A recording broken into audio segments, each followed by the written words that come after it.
Thompson. I live in the Arkansas Delta. My children and grandchildren want to know how I make homemade biscuits. So today we're going to make homemade biscuits. I have preheated my oven to 415 degrees, and I have a baking pan with 1/3 cup of shortening melting, and we'll get on with making the biscuits. I have 3 cups of self-rising WR flour, and I have 1 teaspoon of soda, and I have 1/4 cup of Crisco shortening. You can get the shortening in these little packages where it's pre-measured. Makes it a lot easier for you. I do use the can in this too, but it's a lot easier, but it's a little more expensive though. Let's see, I don't know how much buttermilk. We're just gonna have to play with that. We were looking for a sticky dough here. I never measure anything, but since I'm working with you all, I guess I better measure it. It's gonna take another cup, I think.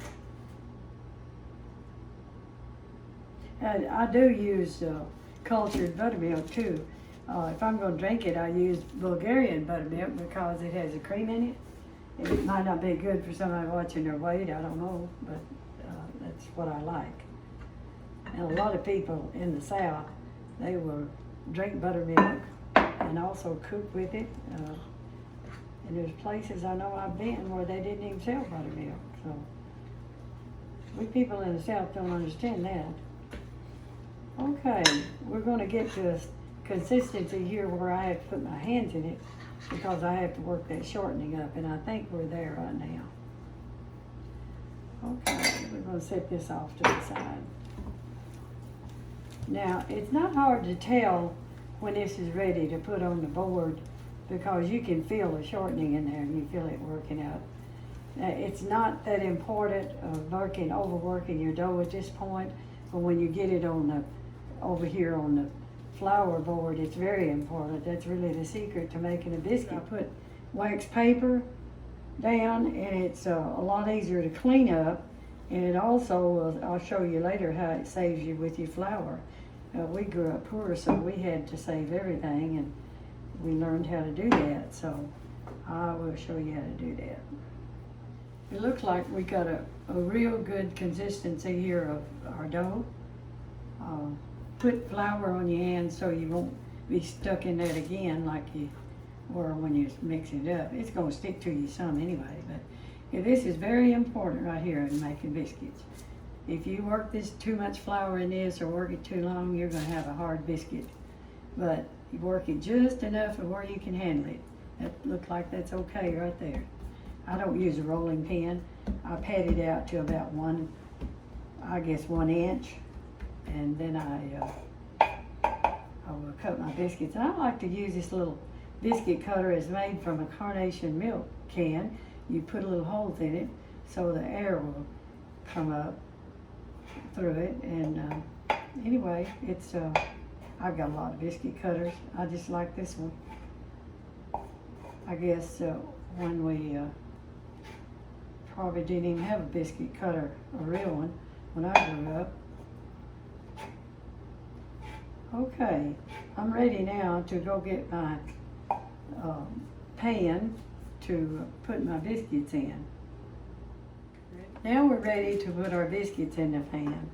This is the way that I was taught to do it. They just take a biscuit and dip it in your shortening, and that's all there was to it.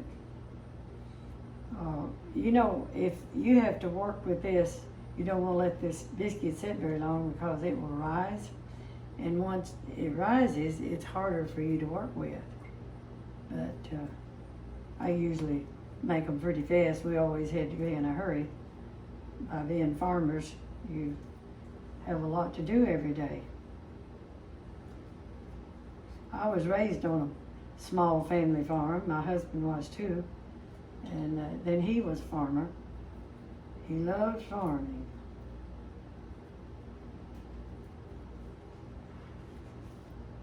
We farmed for 50-something years. We had 2 children, and they live pretty close. One lives about 13 miles away and one about 30. And I have 5 grandchildren and 4 little great-grandchildren. Okay, we're about to get this ready. When you're using that leftover dough that way, you want to be very careful. Oh, let's slide that one up some. Use this other. Be careful, don't use too much flour in it because it sure doesn't need the flour. Let that one stick to me. Okay, I'm ready to put these in the oven. While the biscuits are baking, I want to share a few things with you. I'm 90 years old. I've experienced a lot of things in life, and life has been good to me so far. This is the wax paper and the flour that we had on the dough board. What I do to save the flour, I have a Ziploc bag with a sifter in it, so I just pour this back over in there, and when I get ready to use that, I take it and sift it and put it over in the big bowl, and it works. This makes it a lot easier to clean up. See, all you have to do when you take your wax paper up, you just clean that up. I wanted to show you something. This bowl, I have no idea how old it is, belonged to my mother, and she used to make biscuits. She'd put her flour in here and make her a little hole, and she used sweet milk. I don't use sweet milk, I use buttermilk. In fact, I didn't learn to cook from my mother. I didn't know how to cook when I married. Learned more from my mother-in-law than I did from my mother. Anyway, she would make a hole and pour her milk in it and make the biscuit dough up, and then she'd take them, roll them out by hand, and put them in the baking dish. I don't know how she did that because I tried it. It's not an easy thing to learn to do. But anyway, I kept the bowl because it meant a lot to me. I want to tell you a funny little story about my little great-grandson. I've got one that's 3 years old, as cute as he can be. At Christmas time, he says, I'm going to eat a lot of biscuits so I'll have a big tummy like Santa Claus. I thought, oh, I don't think we need to do that. Okay, we have our biscuits out of the oven, and you may wonder why we didn't get them browner. Of course, my family likes them like this, but it's also better if you're going to freeze them.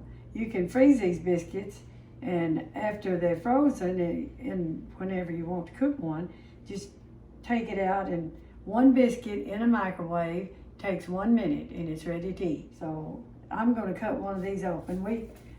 You can use butter in them, of course, you know, that's a little more fattening. We'll put butter in this one, and we have some blackberry jelly, and I raised my own blackberries in the garden. And my son-in-law gave me a jelly machine.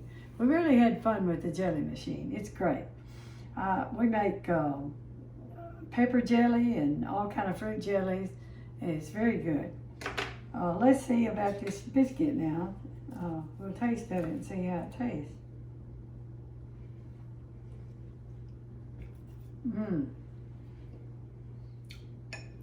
I know it's my children's favorite biscuit, so we'll put a little jelly on it and taste it.